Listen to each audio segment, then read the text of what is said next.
So last week in the kitchen, weighing out my lunch, then logging it into the app, same as I've done every single day pretty much for over a year. Every meal, every snack, every handful of nuts I've grabbed at 11:30 that I absolutely wasn't going to mention. But then I decided to put the scales away. Not because I've cracked it, not because I've given up, because I need to know something. Have I actually learned anything? Or have I just been hiding behind the numbers? Because I've tracked nearly every calorie for over a year. This week, I'm putting the app away. And I'm not trying to prove that tracking is bad. I want to find out whether I've actually learned enough to stop. So I've lost 81 pounds now, and I've still got 14 pounds to lose. The last 14 pounds until I reach my goal weight. And I've decided I'm going to try and lose that last 14 pounds without tracking a single calorie. Now, I can hear some of you shouting at the screen, and look, fair enough. But here's the thing, I've been on this journey long enough now to know what a portion of rice looks like, what a decent meal does to my hunger, or what a bad day feels like before it becomes a bad week. I know these things, or at least I believe I know these things, but believing and actually living it, that's a very different challenge. So we're going to call this a bit of an experiment, really. And I'm going to be honest, this does scare me a little bit. Tracking has always been my little safety net, my sense of control. When you've spent most of your adult life not being in control of what you eat, having a number that tells you whether today was a good day or a bad day, that is really reassuring. And I'm sure many of us can relate to that. So taking that part away is going to make me feel really exposed. And I want to document that honestly, because I think a lot of you are probably at a similar point, or at least heading towards it. And you need to know, have you learned these lessons, or are you dependent on the process? Because I genuinely don't know which one I am yet. And that's why I'm going to do the no tracking experiment. Right, so let's talk about what a year of pretty much logging every single calorie actually does to you. And I want to start here because I think this is the bit people can miss. They hear, or you will hear, I've stopped tracking, and they assume it's a bad thing. You're going to assume that I've given up and gone back to the old version of man does midlife. But tracking, proper tracking, over a long period of time, it actually does something to your brain. It calibrates you. I can pretty much look at a plate of food now and I have a pretty decent idea of what's on it. And it's not going to be perfect, but a fair or decent idea. I know what 150 grams of chicken looks like. I know what a portion of pasta looks like when it's not actually a portion. I'm sure you can relate. Not the shovelful I used to serve myself and call a reasonable portion. A year ago, I had absolutely no idea, no clue about these things. I thought I did, but I was wrong. So that's what tracking actually gave me. And I'm not talking about a number on a spreadsheet or an app on your phone, but an actual education in what I was eating, what I was putting inside me. And I'm hoping that you can unlearn that, because once you see it, you see it. The question I'm asking myself now is, have I learned enough? Here's the other thing that a year of tracking my calories has taught me, and this is the one I think most people don't talk about enough. I've actually learned what hunger feels like, what feeling full feels like. And it sounds so simple, doesn't it? But I'll be honest, I never knew this before. This is all new to me. But it turns out I was eating for all sorts of reasons. Boredom, habit, that 11:30 at night where your brain just really wants to eat something, even when your body genuinely doesn't need it. How true is that statement? Mounjaro helped me with that, but so did the tracking, because when you're logging absolutely everything, you start to notice the patterns. You notice when you're not actually hungry at 11:30, you're just bored and you've wandered your way into the kitchen. That kind of self-awareness, that's the lesson, that's what we need to learn, and that's what I'm hoping has really stuck with me. But again, I don't know for certain just yet. And that is the whole point of the experiment that I am now starting. Another thing that tracking has taught me is the bits where I fall apart. And it's so useful to know that, isn't it? Everyone's got them, the meals, the situations, the days. And for me, it's always been social eating, meals out, family gatherings, someone's birthday, going to the football.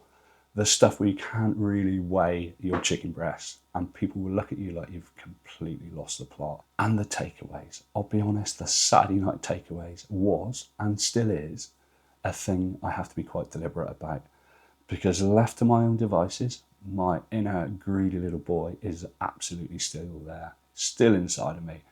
I've just got better at having a conversation with him. The question now is whether I can manage those situations without a safety net underneath me, without tracking those calories, without the number of the day telling me whether I've done well or not so well.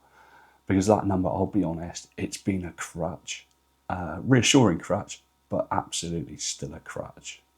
Right, this is the bit where I want to be really, really honest with you, because I think it's the bit most people skip over when they talk about this kind of thing. I have lost over 80 pounds. And for most of that, I've had a number to hide behind, a tracker, an app on my phone, a total at the end of the day that told me whether I was good or whether I was bad. I want to find out what happens when that goes away, because here's the thing with calorie counting, and this is the bit that doesn't get said enough. It's a brilliant tool for losing weight. It's absolutely fantastic. But it's not necessarily the right tool for keeping it off, for living the rest of your life, for being at a party or being at the football without pulling your phone out your pocket every time you want a sausage roll or a pasty. What helps you lose weight isn't always the same thing that helps you keep it off. And for me, I don't think I can count calories forever. It's tiring, and I think at some point the lessons have to be real. You have to take responsibility. I'm 53 years old. I'm a middle-aged man. I've still got 14 pounds to shift. But more than that, I've got the rest of my life to maintain wherever I should end up weight-wise. And I can't count calories forever. At some point, the lessons have to be real. I have to admit I've either learned them or I haven't learned them. And the habits need to stand on their own. So this is how I'm going to find out. So practically speaking, what does this actually look like? What's this experiment going to look like for me? And I'm not going to go completely blind on this, because that would be daft. I'm not going to eat a wheelbarrow full of pizza, hope for the best, call it an experiment and say, oh, well, that didn't work, did it? Because here's how I'm going to approach it. Protein first, every single meal. And that for me is a non-negotiable. We all know protein keeps you full, it keeps your muscles on, and if you're eating enough of it, it's genuinely going to stop you running to the cupboards at 10:30 at night and seeing what's in there. Now, there's been a brand that's helped me get where I am now, and that brand is called Protein Wax. Their meal replacement shakes are absolutely amazing. This one is speculoos flavour. It's 241 calories and 20 grams of protein, should you still be tracking your calories. Their shake's been an absolute saviour for me, because when I've needed to get the calories in, and needed to get the protein in, they have been my go-to shake. There's going to be a link in the description. If you use code MDM, you're going to get yourself a discount too. So the plan is I'm still going to weigh myself once a week, same morning, every week, same conditions. And that's not because I'm going to obsess over the numbers, but I'm going to need that honest feedback. If the scale is creeping up week on week, that is going to tell me something, because any idiot can count calories for a fortnight. The real test for me is whether the habits hold over time. So I'm going to give it a good go. And like I said earlier, I've got 14 pounds to lose. Let's see where this takes me. If I'm within a pound or two at the end of maybe 4 to 6 weeks, happy days. If I've put weight on, well, that's information. That's a learning point too. And I'm going to share it with you honestly, whatever happens. This is me trying to check whether I've learned the habits that I'm supposed to have learned. This is me saying I still want to lose that 14 pounds. I want to reach that goal weight that I set so long ago. I'm just going to have a little bit of an experiment with this last 14 pounds as I hopefully move forward. Look, I genuinely don't know how this is going to go. And I think that's okay to say. This channel's always been about being honest and open, sharing the highs, the lows, and all the boring bits in between. But what I do know is this journey, all of it, has never really been about the medication or the tracking or any one single thing. It's been about learning to be a completely different person around food. After 53 years of being a person who wasn't great around food, who was greedy. And I think that's the question underneath all of this.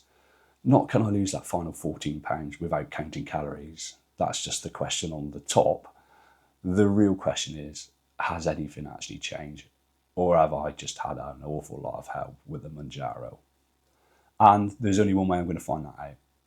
And I'd really like it if you were to come with me and find out also, because I'm going to be documenting this part of my journey, not just bits of it, all of it, the weeks it works, and of course, the weeks when it doesn't work. And that's what this channel is all about. It's about information sharing. I share what's actually happening. You tell me if any of it sounds familiar, and together we kind of figure it out between all of us. Let me know down below in the comments if you're a calorie counter. Let me know also if you were a calorie counter and you stopped counting those calories. How did it go? How did it feel? Did it work for you? Just let me know down below in the comments. And as always, if this video's been useful for you, hit like. If you want to follow the rest of Manda's midlife's journey, subscribe to the channel, hit the bell, do all those crazy things that you need to do on YouTube, all that good stuff. And I'll see you on Saturday for the Saturday check-in, more chilled out version of Manda's midlife. Thanks ever so much for watching. Appreciate you all as always. Have a good week.